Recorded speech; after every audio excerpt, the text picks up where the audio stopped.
to introduce George to you all.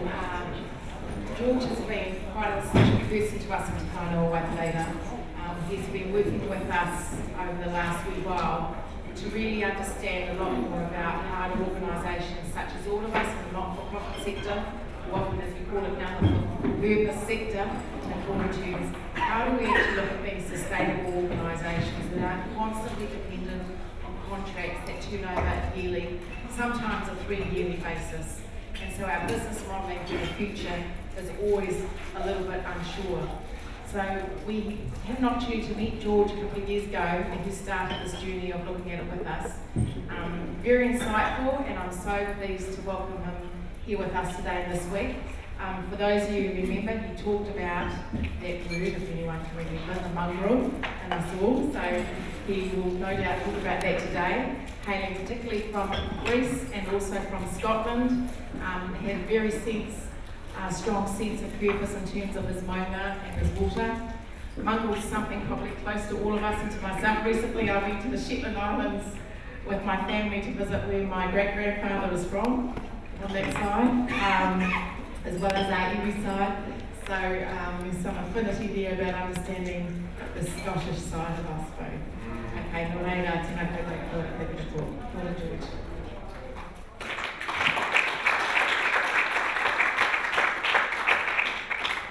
Kia ora, George. Kia ora. Didn't hear you. Thank you. I'd just like to acknowledge the land, the traditional custodians of the land to me, and the elders past, present, and emerging. Thank you for coming along. I hope we can have some fun. I think many of you would have seen me talk yesterday, so I'm not going to go into the reintroduction and thank you for knowing about me. I'm happy to have that chat if anyone's happy to give me chocolate. That's really easy. So today is a workshop, and I hope I can get you working. There's going to be no slides. We're just going to have a conversation. So feel free to have your back towards the front, especially if your eyesight's as bad as mine. You probably can't see up here anyway. We will be using the whiteboard a little bit, and I'll try and use big pictures and what have you to describe the concepts. So let's talk about what we mean by the topic, first of all. So when we talked about sustainability, our original approach to sustainability was the idea of environmental sustainability. That was pretty much the outdoor movement and the idea of how do we preserve our natural environment. And one of the things that when our business changed from being a for-profit business to being a social business, one of the things that we realized was, well, hang on, there's a different term, there's a different use of the word sustainability. It wasn't really being spoken about very much. There were emergences of it. But the idea that how can a for-purpose organisation keep itself going, number one, if it should keep going, and number two, in an era of uncertainty. How do we become self-determined? That's the genesis of this idea of financial sustainability or financial resilience for organisations. There's a lot of language that goes around our world. There's a lot of consultants with a lot of 2x2 frameworks that want to tell you how to do things. This approach that I'm going to share with you is actually coming from the sector. We've been spending the last 7 years pulling together learnings from the journeys of people like you into a kind of process that seems to work. So sustainability in this respect is fundamentally of a funding model. Okay, so sustainability of a funding model is one level, but a better level is sustainability of the business model. So let me talk about that a little bit. Is everyone comfortable with the difference between a funding model and a business model? Yeah, a couple of shakes. Let's talk about that. So a funding model is how do I get revenue into the organisation, income. A business model is how do I convert my resources into the outcomes and impact I exist to deliver.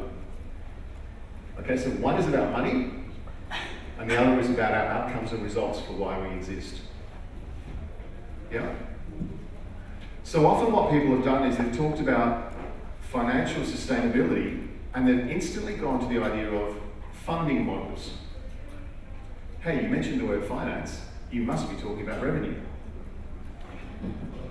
And what we're trying to perpetuate through the second level of sustainability is this construct that in order for your organisation to continually, perpetually, in an enduring way, support itself, it needs to do more than just diversify its revenue. It needs to look at the very fabric of the organisation and be ready for that.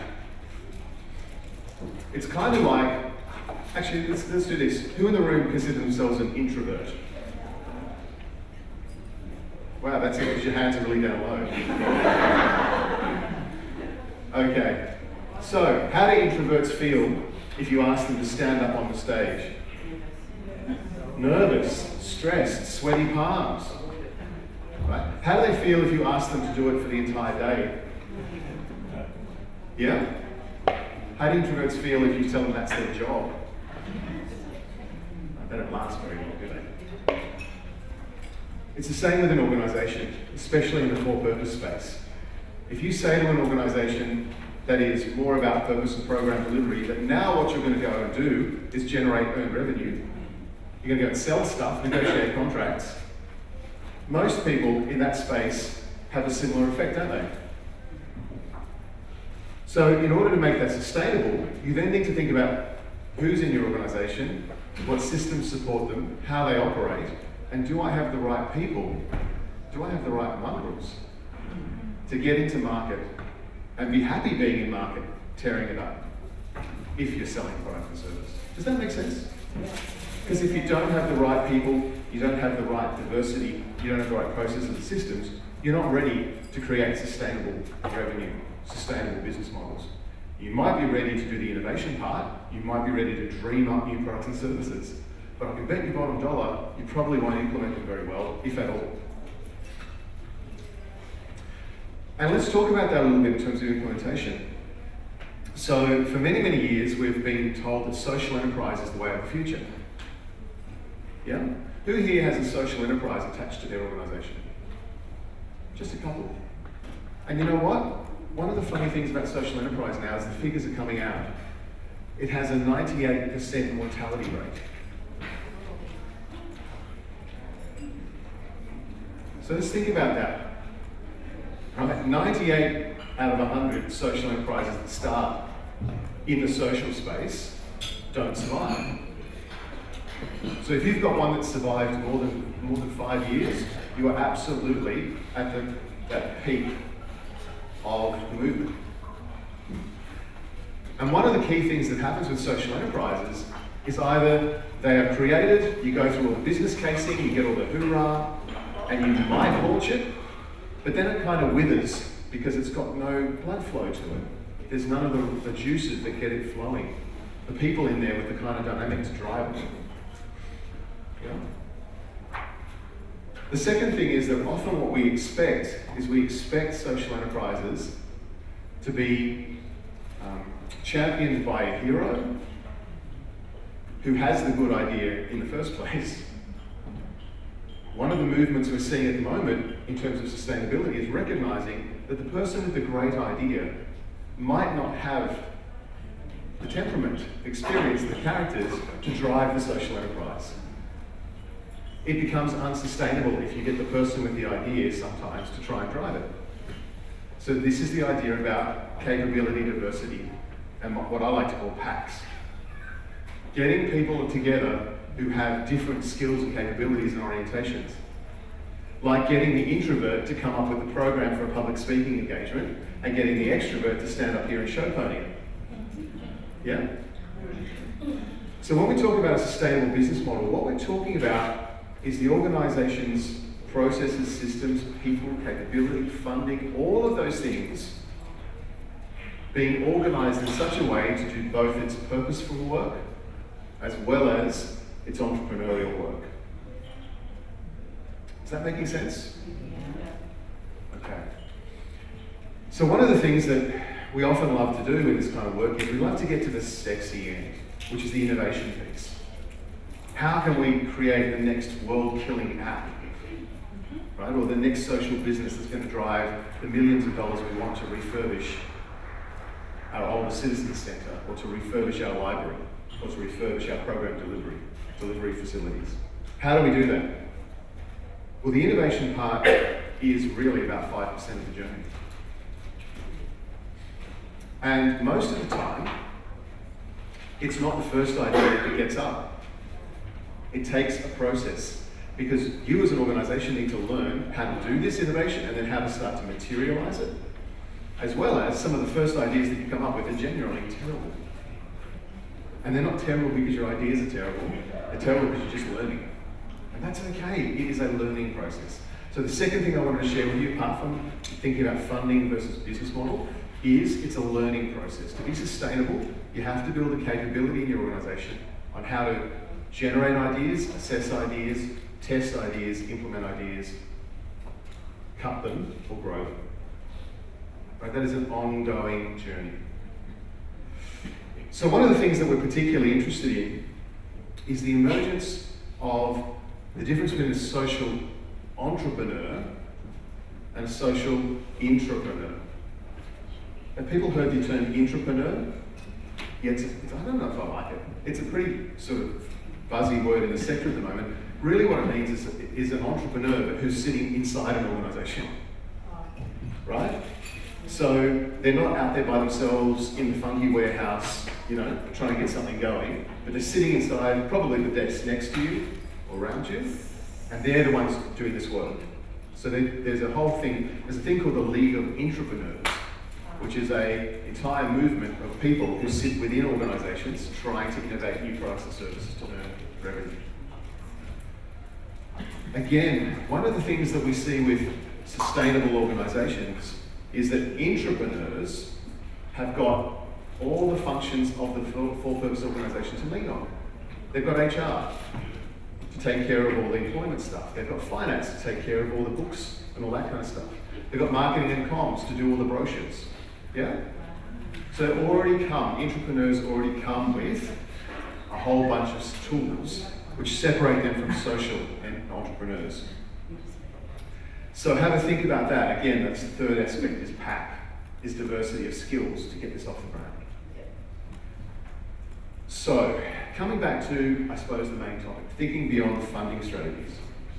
So we all know about government programmatic funding, yeah? Can I have a show of hands for whom government programmatic funding would make up more than 60% of your income? A bit higher, please, so I can see the hands. Thank you. Okay. So the next form of income that we all know about is usually philanthropic grants and donations. Yeah? Can I have a show of hands for whom those two would make up more than 60% of your income? Combination of programmatic and philanthropic would make up more. So it should be all the first group, plus some others. Yeah? Keep your hand up still. Yeah, it's gone up a little bit with the up and down hands. Thank you. Can I now get a sense from who in the room generates earned revenue by selling things to customers that's more than 20% of their income? Yeah, okay. That's not unusual, right? So the numbers that we're seeing for sustainable organisations is that earned revenue seems to be starting to peak towards 40%. Seems to be a target, and seems to be what we're seeing some of the more vibrant organisations hitting, is an earned revenue level of around 40% of income. Can you imagine what your organisation would look like if it needed to earn 40% of what it earns today? Can you imagine that would be different, right? And so embarking on this idea of a balanced portfolio of income is no small decision. And quite often boards who run for-purpose organisations start to understand the risk profile they're taking on and often start to back away. Yeah? Has anyone had experience of putting an idea up to their board and they've had the board back away? Yeah? Thank you for being honest. No, absolutely. It's a difficult journey. It's often difficult for boards who feel that they're custodians of programmatic delivery. One of the interesting things that we find is those boards that are deeply connected to their community, to their whānau, typically understand that resilience can only come through self-determination. So getting that self-determination vibe going is probably the precursor to getting all of this going. All right, so I'll be talking to you a little bit with some the concepts, because I just wanted to create a bit of common language. Does anyone have any questions before I go on to the next bit of work? What entrepreneurs with this? They're not entrepreneurs. Yes. They're not entrepreneurs, and they don't have marketing, HR. Sure. But they're inside an They're organisation? inside, but they don't have any. Yeah. Still entrepreneurs. They just don't have resources. So the idea is inside and outside. All right. Okay, so any other questions before we move on? One of the areas, though, that people don't talk about enough, to your point about I do or I don't have resources inside, is the idea of partnering. Yeah?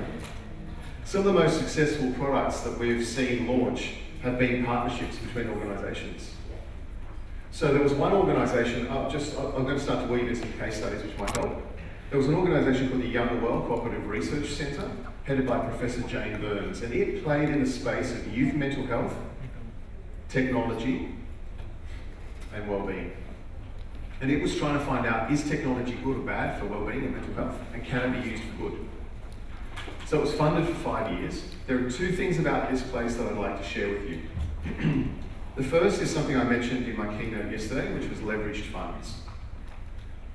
So Professor Burns put up her bid for this cooperative research centre, which is a government kind of funded approach, but you have to leverage, you have to get money up to a certain level before government will tip in. So Jane had $1 million of philanthropic money. She then went with a business case to a series of other philanthropists and got more. She ended up with 3. She then went with her 3 and went to corporates and said, I want you to match on a 2-to-1 basis. So she searched out which corporates were interested in technology and youth and mental health and pitched to them. She took her 3, I believe, up to about 15. She then went that 15, she went back to government, to the program, and wanted to leverage again. And said, now it's a 2-to-1, in her world, I think it was about 4-to-1. They've changed the program. So government had a 4-to-1 leverage. They said, whatever you raise, we'll give you 4 times that.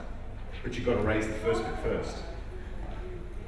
So she ended up, by the time she did this, I haven't got the numbers right, but I think it was about $100 million. She started with $1 million. So she created cross-sector funding partnerships to fund what she wanted to do. The next thing she did was put in place a collective impact model. CRC was the backbone, and you've heard about that from some of the other sessions. And she had 75 partners in her collective impact framework, which is monstrous. But out of her 75 partners, there was a series of technology offerings and products that each partner had done. And what Professor Burns realized was there is nowhere in the world where we have a unified platform to help young people track and manage their well-being and get instantly help ported into a system that helps them when they need help. There was a disconnect. I'm not going to go into the whole product specification, but let me just suffice to say this. She recognized there was a market opportunity. She looked at all of the technologies amongst her collective impact partners. She designed something that brought elements of them together, and she did it around a value proposition. She was then able to secure $196 million against this proposition and also sell it overseas. That entire operation is now spun off into a commercial enterprise owned by university and business. And it's feeding profits back to research. So what Jane did was a combination of things. She identified her partners, identified capabilities inside her partners that could attach to her own, created a bigger value proposition, and found new markets for that value proposition, beyond beneficiaries, beyond her community, beyond her local city. Making sense? This case study is written up on sparkstrategy.com.au if you'd like to read it, and there's a video of Jane talking about it. So there's a couple of features there that you can see. One of the features I didn't talk about was the capability of the organisation to do this. This organisation had precisely, initially, no capability to do this. But they realised if they were going to do it and do it sustainably, they needed to bring on board new skills. They needed to partner with new skills. And they needed to have a board that would have the skills to help them commercialise and go forward with this. In their situation, the new offer called Innerwell was spun off, people recruited, and a new board recruited, because it was seen as a distinctly commercial activity. That doesn't always have to be the case, but you can see what I'm doing here. They created an organisation that was fit for purpose, rather than trying to bend the for-purpose organisation to fit that. Which brings me to the point I want to make. You've got to make a decision. I love it. There's an academic in Australia who talks about the difference between a social enterprise and a social business. Social enterprise, in her terminology, is much more locally focused, and when it's under stress, goes back to community values. It's not built for scale, it's built for local. These are things like your community vegetable patches, opportunity shops, local transport, those kind of things. A social business, on the other hand, is typically built for scale. It is usually staffed by business people, whilst it might be owned by the for-profit. And it's typically set up, and under stress it regresses to a business kind of thinking. And that's exactly what Jane did with the Untitled CRC. She decided this has to be a social business to spin back the kind of funds we want into mental health and its research. So understanding where you think your idea sits on that continuum is also important. Is this an idea that can ever go to scale? Is this an idea we can take nationally or internationally? Or is this an idea that's probably more fitted for our local community? Understanding the difference between those two will also help you design your organisational readiness to embark on that journey. Making sense? Some people don't think about that when they come up with their idea. Okay, so let's start with a concept which I know you are all very familiar with, and it's the first activity we're going to do. And it might seem abstract, but just bear with me for a second. You are very comfortable and confident in your current practice of having whānau at the centre, correct? Let's expand it beyond that to just say, let's put customer, consumer at the centre, and I'm using commercial terms for a reason. What we are interested in is not necessarily what you can do, what widgets you can make, what service you can provide. What we're first interested in is, what does the customer value? Yeah? I like to use this old analogy.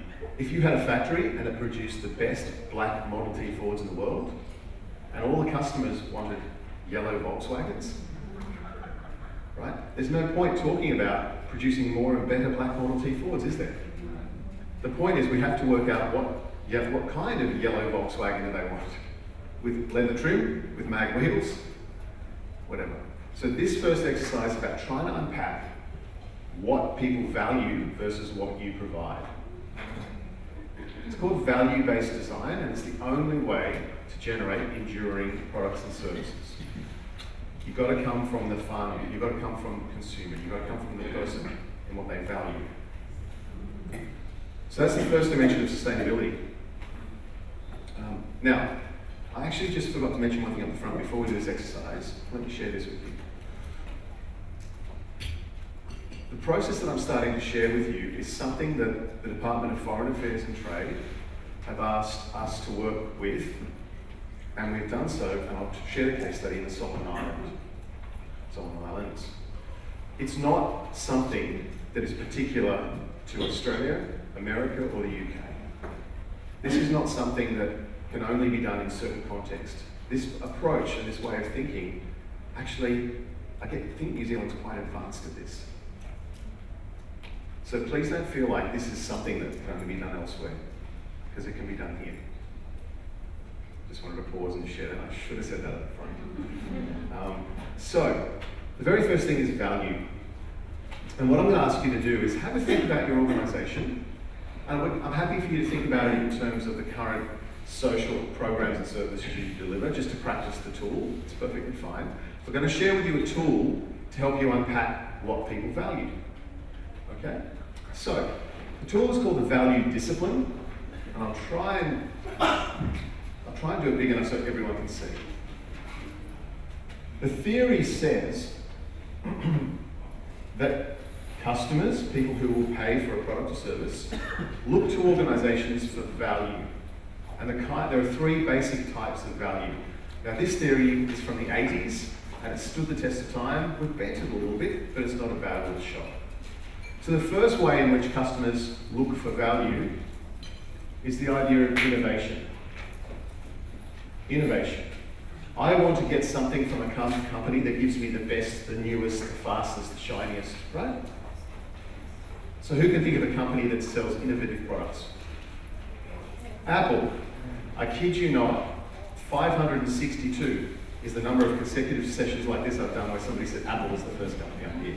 Until, actually sorry, no, about 2 weeks ago, when somebody said Google.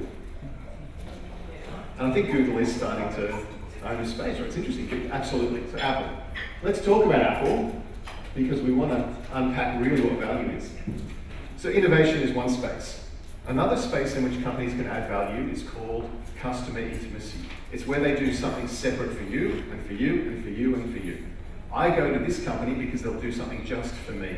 It's different and it's special. Yeah, that's why I go there. So can anyone think of a kind of company that's customer intimate? Air New Zealand, did you say? Yes, Air New Zealand. Why do you think that? That's their marketing strategy, isn't it? Can we talk about that? Because you've actually tipped on a nice segue, thank you. I'll come back to that one. Let me help. Maybe an accountant who does your tax return, or a lawyer that gives you particular advice. Right? So the advice that you get from most professionals is different. Maybe a doctor that diagnoses you and provides a treatment just for you. Yes, yes. So the third then type, down the bottom here, is called the operationally efficient. Operationally efficient. This is the factory. Down here, I go to this company not because I want something new and special, and not because I want something just for me. I just want it. A pen. I don't care about the wrapping, I just want a black whiteboard marker. Yeah? I just want it fast, I want it the same as last time, and I want it relatively cost effective.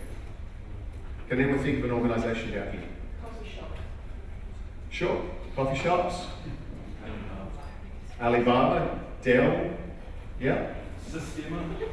Yeah, absolutely. You got the hang of it. Now, there's a theory we call wolf in sheep's clothing, which is where an organisation positions itself in one of those spaces, but actually is not there. So let's talk about Apple. Apple makes its money with this brand position, but I would argue because of Foxconn, that does all its manufacturing, and that's the labour things, is actually down here. I would argue the airlines are on yield management, they're down here, but they sell you this. Yeah? So we have to be wary, or at least acknowledge, that organisations' value creation might be different from what they're selling to you. And one thing I'd say for you in entering enterprise is don't do it. Because that's not authentic. It's effective brand positioning, but in the for-purpose space, you've got to maintain authenticity. Call it the way it is. So, the final bit of the theory, and I'm going to ask you then to work on this, the final bit of the theory is the idea of the virtuous cycle. I want to develop a product or a service. Who do I go to develop my product and service? Farmer. Customer. I go through a process with them, some people call it co-design nowadays, whatever I do, and I end up over here with an innovative product and no one else service, no one else has got that. Yeah? But then very soon, other organisations find, hang on a second, you've got this innovative product or service, we could do that too. So they enter the market, standard economic theory. They enter the market, and all of a sudden we drop down into a price war, don't we? Because there's 15 providers of that same product or service. and everyone gets efficient at delivering what was an innovative service. Everyone gets really efficient at that. So then what do? Because you want to be different, where do you go? Back up there. So when I talked about a learning organisation, I was also talking about the organisation's ability to ride that cycle. To be able to be, and you are well and truly at the best part in terms of being deeply connected here. Ride the cycle. Now, this is probably a little bit outside of some of your comfort zones maybe, but I'm going to ask you to do two things for me. If you were to look at your organisation and you were to start thinking about earned revenue, how do we earn some revenue? And I want to be very clear about something. When I talk about earned revenue, I do not mean charging our beneficiaries. I mean finding new customers for things that usually are not our beneficiaries. Does that make sense? So I'm not interested in finding products and services to sell directly, potentially, into those that receive our programmatic services. And an example of this would be, and sometimes a contentious example, there are research organisations and corporates that want to get access to de-identified data about finance. De-identified. So they're willing to pay for that. That's a customer willing to pay for something that you've got. That's not fun. Yeah? So we're now starting to think of the difference between beneficiary and customer. So, if you're now just on a journey, and let's just make up a product or a service. Let's just say that you've got data as what you've identified in your organisation. You might have an app, you might have a web portal, you might have a consulting service, you might have training manuals, and I'll talk through some of all of these examples. Start to have a little bit of a think about your organisation's readiness to start earning revenue. And one of the ways we do that, the very first step in that journey, is understanding where we sit in this triangle. So the first thing, I'd like you to do two things if you would. On a piece of paper, I'd like you to put a spot somewhere in this triangle where you think your organisation sits today. Then what I'd like you to do is have a conversation with the table as to why your dot sits there. And if anyone at your table has a different view, I'd like you to share it. Because what we're trying to get the difference here is between what you think your value proposition area is and what others might see. And I'm guessing that there will be a conversation about, are you here or are you here? Okay, let's give it a few minutes and I'll pull you up when we're ready to move on. All right. So I heard by the buzz in the room a lot of great conversation. That conversation that you just started can go for almost an entire day.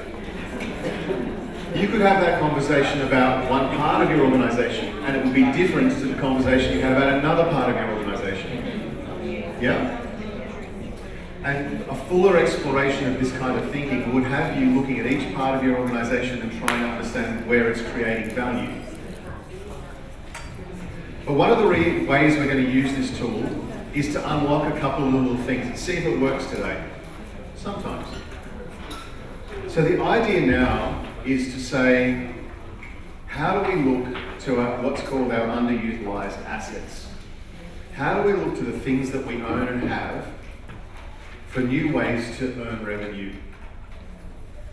Now, a very simple example of that is, often schools have gymnasiums which are not used after hours on the weekends.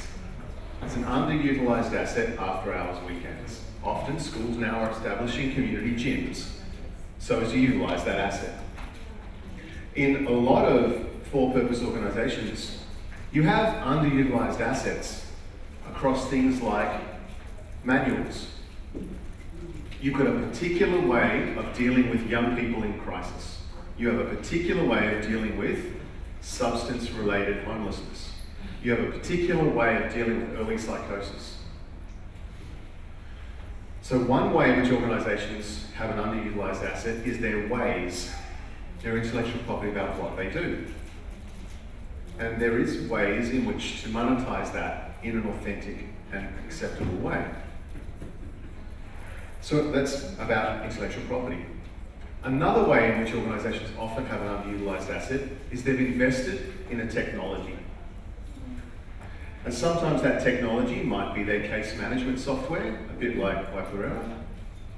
It might be in their web platform, it might be in their customer engagement platforms, it might be in some apps they've created. So let me give an example of blending those two things together. There were two community health organisations. One had developed a practice around helping new fathers adapt, young new fathers adapt to being a young new father. Another had developed a platform, an app, for new young families. They partnered and put the content on the app. That app then was sold to all the other community health organisations, and the government even stepped in to help propagate that app. It became a platform. So there we have an example of an app that was kind of there, some content that was there but not being utilised, a partnership, and some leveraged funding. So technology is another way in which we often see these things. The third thing is data. Everyone's really sensitive about data, and so we should be. But there is ways in which to manage de-identified data. And especially research organisations are often willing to pay for de-identified data. So think about that and maybe create connections with universities and researchers. Now, I'm going to tie it back to this. If you place yourself up here, then I'm guessing your organisation has a good amount of resource invested in frontline staff.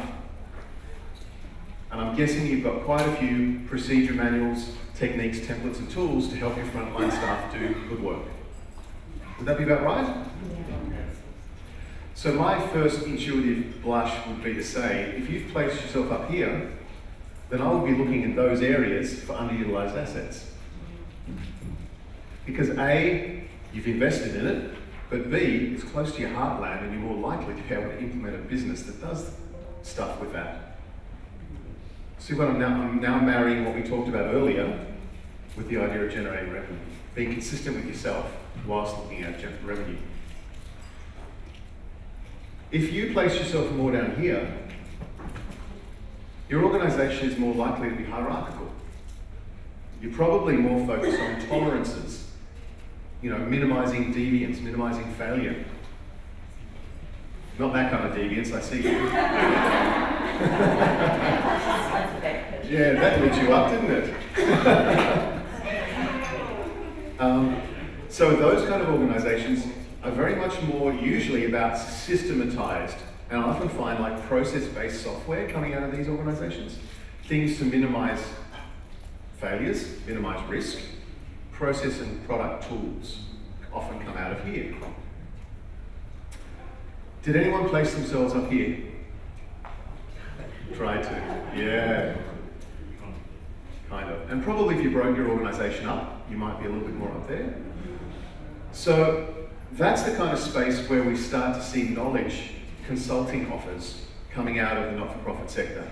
We have experts who can help you break the problem. We have experts who've done this before, either here or here, but this expertise or knowledge-based products and services tend to come from organisations that live here. Now, hopefully, that's given you a little bit of a clue. Can you spend the next, say, 5 minutes trying to think of something in your organisation that would fit into one of those spots? What kind of product? Is it manuals? Is it consulting? Is this one of your technology offers? Do you know what I'm asking you? Yeah. So just give it a go, 5 minutes, and see what happens. Can we come back together? Okay. So I completely acknowledge and accept all blame and fault and responsibility for the fact that I'm asking you to do something that often takes weeks in 5 minutes. The process of uncovering the kinds of opportunities takes time. It takes conversations. It takes some trial and error. We know of at least 62 different tools that can be used to try and extract possible products or services in the social sector. So please take heart the fact that if you didn't come up with something like that in 5 minutes, it's okay. But I'm just trying to show you that what we're trying to link here is the ability to develop products and services, sell it to customers that are different from beneficiaries, and do it in a way that's authentically aligned with wherever your organisation is and wherever it's moving around this kind of triangle. Okay? So, let me segue out to a couple of things, just conscious of time. Let me segue to a couple of things. First of all, there is a structure that we're seeing emerge in the social sector in the UK, the US, and in Australia, but I did see it a little bit on our work in the Solomons, where we're seeing purposeful organisations break into roughly 3 kinds of operating units, which exist in different places. Typically, there is, whether it's a clinical services unit for health and mental health, or whether it's a programmatic service delivery unit, there's some kind of direct interface unit within our for-purpose organisations, many of our for-purpose organisations. Attached to that is a research unit, often, or development unit, where new processes, practices, new knowledge is investigated, and the clinical services or programmatic services is the population used to trial the research. Learnings from that improve the research improves clinical interventions or program delivery. And we're seeing a third unit emerge, which is the translation unit.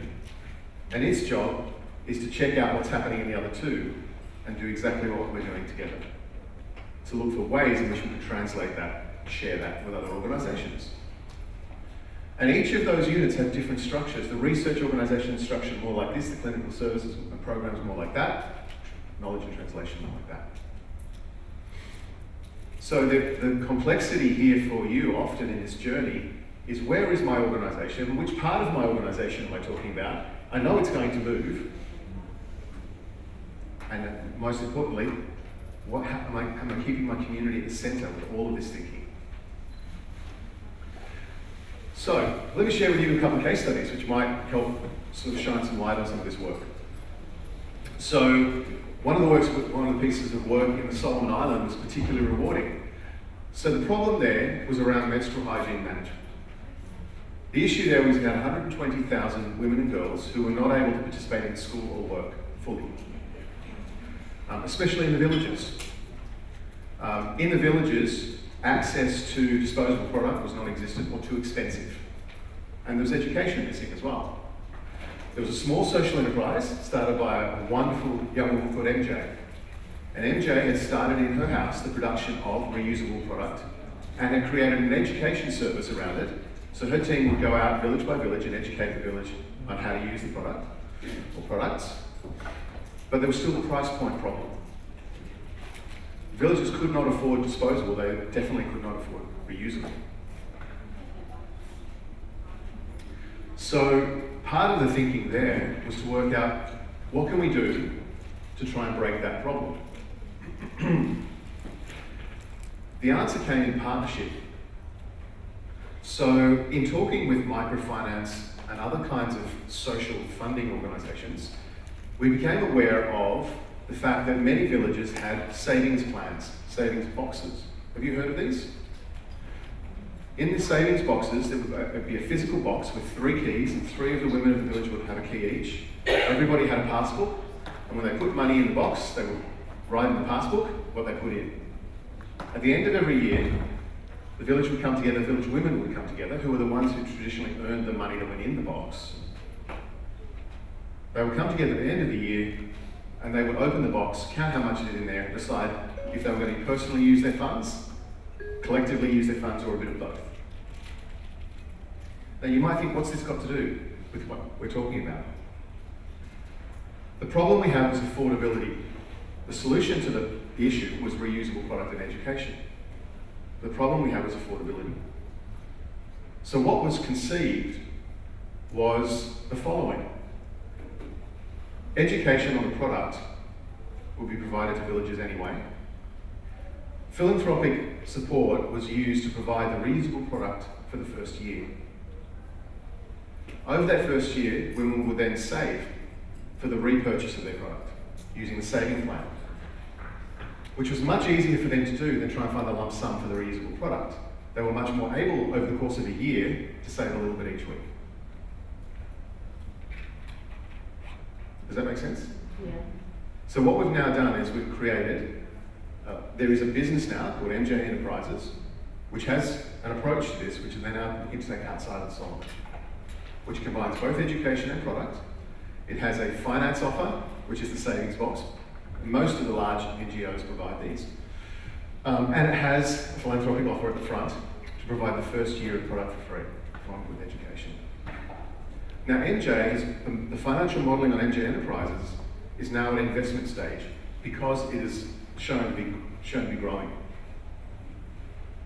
Who would have thought that that a small social enterprise could have been able to sort of try and crack this in that way? Couldn't have cracked it without understanding the different value propositions to different stakeholders and partnering. So I think, again, I'm trying to reinforce the message here that sometimes the pathways to sustainability have to be through partnerships, because you can't often do it all by yourself. Yeah? Yeah. Okay. So let me share with you just a couple of other examples. Origin Youth Mental Health created fundamentally $1 million a year in selling material originally around early psychosis, diagnosis and treatment for young people. They had those three components, and they were able to turn their knowledge into training, and they're a world-respected organisation for what they do, and their materials go around the world. They ended up recruiting in a commercial person out of one of the universities who was used to selling knowledge-based concepts, a very strong commercial person, and they recruited that person in to run their commercial operation. And they kept their research and service provision separate. Right. Let's take Education Services Australia. It's an organisation that's owned by all of the ministers of education around the country, and it provides infrastructure. They realised that what they actually provided was consulting on 2 education departments and ministers on how technology can support education. So they built a consulting offer. So they're very much infrastructure of the nation people, but they decided to start providing consulting offers to the general population to commoners. That's now a fee generator for them. They realised they had a competency around education and technologies they were able to leverage. Well, is this starting to make a theme? Are you starting to hear some of the things? Yeah. So the most common ways in which, the most common ways in which we're seeing things flow in this space is around knowledge research, is around technology, and is around the idea of advice. Those are probably the 3 most common paddocks for product and service. Data is probably a distant fourth, but growing. And what the interesting thing about data is it's not your data set that people are interested in. It's the combinations of your data sets that people are interested in. And the intersection of your data with other data that they've got that you don't know about. Intersectionality of data is where things are going. So again, just conscious of a little bit of time here. Did anyone have any questions before I move on? Yeah. I've got a burning one. My question is you talked about structures, and I want to ask you anybody about entities. Struggling to understand or trying to figure out in one mind how do charitable trusts make profit? Would they think to have a company and a trust? Yeah. Or would the company fund over to the... So the short answer is it depends on the constitution and the memorandum and the trustees' articles. But we do see both entity types existing. Absolutely. I sit on a number of not-for-profit boards, and just about in each implementation there is a separate entity for the commercial activity, if not a separate nesting. But some trusts can't do that, so they partner with other organisations that can. And there are some things called DGR status. You can accept donations, but there's variants of that where you can actually change the status of your organisation to then conduct commercial activities. So it's a mix and match, and it has to depend on the articles and constitution of the organisation. And absolutely. I think we already have something a little like this, and it's happened over the last 10 years in the cultural impact assessments. Yeah. So that's a big one with the councils and environment. Absolutely. But how it shifts over into the rest of what we do. It's okay for that, that's something we make money on our staff going out and doing. Yep. But probably it needs to be that sort of thing. Does that sound right? Does. I think you're on the right track. Yeah. Any other questions while we're here? Okay. So let's just fast forward a little bit, because the next bit I really want to share with you is the idea about capability, organisational capability, to be able to do this kind of stuff. So there's typically 4 or 5 kinds of skills or capabilities that we see are missing in for-purpose organisations who are trying to do this work. The first one is understanding digital. Now, I'm not talking about a technology person who can build servers and plug things in. I'm talking about the kind of person who understands the use of digital and digital technology to not only improve how your organisation works, but find new ways for you to work, new places for you to implement products and services. So digital is probably one of the highest demanded skill sets out of the for-profit sector that we've seen. So they cost a bit of money. Does anyone have any ideas as to how to get around that?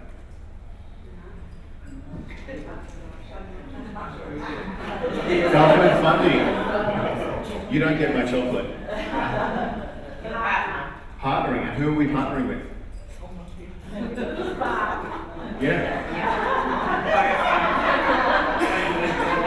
Vodafone Foundation. Look, skilled volunteering from corporates is a great source for this stuff. Okay? The next time you go to a corporate that you've got a relationship with and you say, can I please have some volunteers to help me pack boxes? Just think of me slapping you on the hand. If you say to them, if you're into system reform as part or advocacy as part of your organisation, and you're not using their lawyers to help you draft propositions for new legislation or amendments, what are you doing? Same with digital. Most corporates now, in order to maintain their staff, to keep staff on board who are demanding purpose in their work life, have to provide some form of volunteering. And if your corporate's not doing that, give them a poke. So, that's a way to get around digital. Yeah? You can seek support that way. I think I heard last year that organisations like PricewaterhouseCoopers had 79,000 hours of volunteering they had to kind of dispense. So, just have a think about that as a pathway for digital. The next one I'd like to share with you is the idea of commercial. Now, what do I mean by this? This is actually a broad catch-all. This kind of skill set is a skill set that can do 2 things. It can go into market, uncover markets, sell stuff, but it can also draft contracts, review contracts, negotiate contracts, brief lawyers on contracts and products. Making sense? Yeah. That's a skill set that, again, often for-purpose organisations don't have. Any ideas as to how to get that skill set, which is not corporates? Absolutely. Your board and seats on your board are a total asset.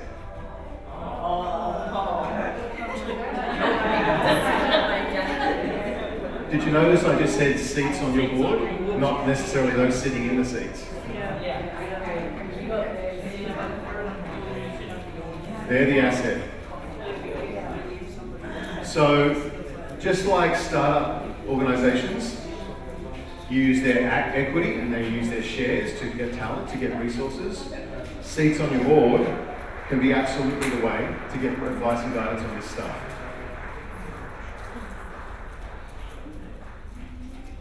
All right. So the third area is the ability to talk to a market. So I bet in your fundraising areas, you've got people who know how to do fundraising, and I bet you've got marcoms, people in your organisations who do a terrific job at marketing and communications. But there's a slight difference here. In the world of programmatic funding or block funding, what you're used to doing is receiving funding and then attracting, saying we've got 100 seats, 100 beds, 100 participants. Right? In the world of selling, you're typically trying to find a customer and attract them and then retain them. It's a different kind of interaction. And what you've got to be able to do is have people that know how to do that. So, who's got some ideas as to how we can get that capability?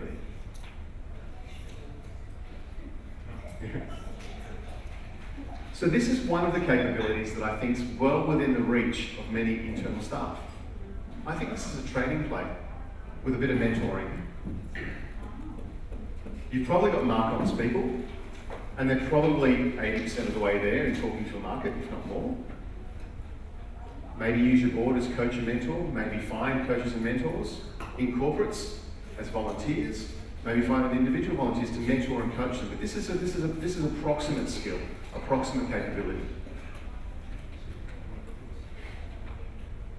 Everyone happy with that? So again, what I'm trying to paint a picture here is if you want sustainability, you have to build the capability of the organisation to do it. And here are some of the skills and ways in which we get those skills. So we've talked about commercial, we've talked about marcoms, we've talked about digital. So the next one is financial. Now, many organisations run on the smell of an oily rag when it comes to their finance and operations, or when it comes to most things. But having a financial mind that can help you with commercialised products, can help you with the cash flows associated with product development, can help you manage the redistribution of your corpus if that's the way you're going to do it, or chewing up of the interest on the corpus. Having somebody with that financial mindset that can help you runway new ideas and new products and services is a skill. And it's generally beyond the skill of a bookkeeper. Now, typically we see these on boards. We do find that there's often on a not-for-profit board, there's an accountant, or somebody from the Big Four, who should or might have these skills. Again, depending on the intensity that you're going to go down this path, again, I think the board is another place to seek this kind of skill. And as well, maybe some mentoring if your CFO is just capable, but not experienced. If you more have a bookkeeper, I would then be leaning more heavily on the board side. So the final one that we love to talk about is your board.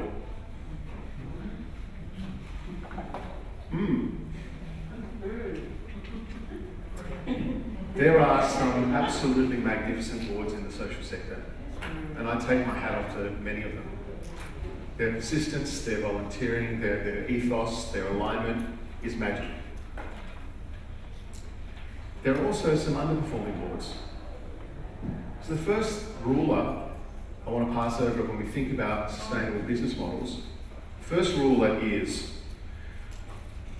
can I get the input from the people on the board without them necessarily having to be on the board? Can we use advisory boards as adjunct vehicles to get the kind of information, support, decision experience that we want? I'm seeing quite a few social organisations develop commercial advisory boards. Or I'm seeing them switch and put sometimes more of their community connection people on advisory boards and more commercial people on their main boards. I'm not sure I like that second approach. Why? Well, it depends on the percentage of your business that's going to be commercially oriented. If your organisation is doing 20 to 30% commercial, but the rest is all community-based program stuff, I'd like to see the board represented that way. And sometimes it's a stepping stone. The advisory board's a nice start. Start with an advisory board, get some commercial heads onto that advisory board, and I'll give you an example. Reach Foundation works with young disadvantaged people and tries to build their self-esteem. It's got a whole series of projects which they run, and these projects are always run and facilitated by young people from 12 to 16. That's the facilitator's age, and the cohort's age are the same. They launched something called Reach Enterprises, which they've just rebranded. It's generating close to $1 million a year. It's taking the facilitators who are now become too old to facilitate young people, and it's providing those authenticity sessions to corporates. exactly the same IP, exactly the same workforce to corporates. Now they've created an advisory board to oversee the operations of that entity, full of commercially type people, leaving the main board with the traditional people. Yeah, we do have advisors that are co-opted. Yep. Onto the main board as well. To help with areas where. That can work, but I would suggest that if you're serious about doing this, creating a special purpose body of an advisory board I see that. creates momentum. So, I'm thinking about the tribal structure, we might have a governance, a charity arm and then a business arm. What would you suggest when, from an area perspective, our boards voted in by the area? So you don't necessarily get the skills that you need for, say, the social Yeah. or the financial. So one hand, the financial, we've done that with all the advisors, but nothing on the other side. So in your view, what would be the best way to address that? Advisories, adjunct groups. So we have exactly the same problem in the Northern Territory and Central Australia where we work. And we often see advisory boards, secondary boards, adjuncts used in that way. You don't want to lose some of that.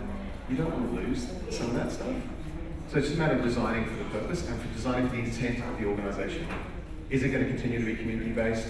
Is it going to be commercial? I think that helps you make an assessment. Or skills-based? Now, Tony, let's talk about that one. Skills-based boards. It's all the rage. It is. Very quiet. Yeah.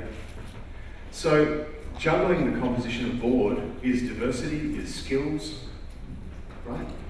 There's a whole heap of other metrics now coming on. The one thing that I can say is this journey often forces organisations and their boards to have honest conversations about who should be sitting there and for how long and what value they need to provide. It just flows out. And it often starts with a conversation or a discussion around who's going to support the business case for this new product or service and who's not. Who likes the risk of it and who doesn't. And teasing out those conversations is vital. Just like we heard on morning one, Rowan talked about social return on investment. It's just a full stop at the end of the process, but the process, the conversation is important. I think it's the same with boards. The process of the conversation is important, is the most important thing. And I think it takes a terrific chair, and I think it takes a brave CEO to work together to get that sorted out. So, I'm conscious of time, and I'm probably between you and lunch. We have a couple of minutes. I have so much more to share with you, but we just don't have the time to share it with you. I just wanted to give you a taste of a couple of things, some ideas about innovation, the world of sustainability, the linking it to authenticity, and some of the key skills you might need and where you can get them. Does anyone have any questions? How often are you in New Zealand? Well, it's been infrequent, but on invitation. I'd like to be more, actually. Yeah. My son and I think are planning a dad and son trip. We've got a lot of things we want to see here, so a bit more. Question? During your keynote, you talked about the addiction of to the heroin of government funding. Absolutely. Can you just advance on that proposition? I mean, for most of us who are trying to work very closely with our community, the issue of source and resource is vital. So just turn that around and just talk to us about how to achieve the benefits of getting that funding. But, you know, addiction to the heroin of government funding, that's a pretty serious statement. Totally is. Because it says that people are so totally reliant and dependent as in codependent. How do you break that cycle? You know, how do you move it forward? Absolutely. I mean, you know, just give us your wisdom on that. Right. So, let me share with you how I came to that view, which might be partly instructive as well. So when we first started in this space, we started seeing organisations would stretch their scope of works to go for new grants, not because they necessarily want the programmatic delivery, but they wanted the extra 10% on top to fund back office. So that might give you a window into what I'm thinking when I talk about that. And if you looked at an organisation's, maybe even your own, and you were absolutely, as we heard, gun barrel straight with yourselves, I'd ask you, would you be delivering all the programs and services that you are? You might be. The answer might be yes. But there's probably a couple there that you probably go, yeah, maybe not.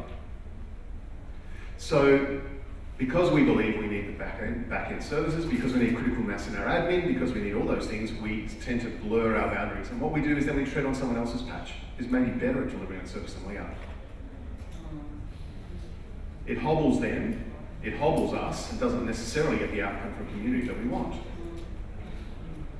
And also it distracts us, while we're playing that game, it distracts us from this conversation.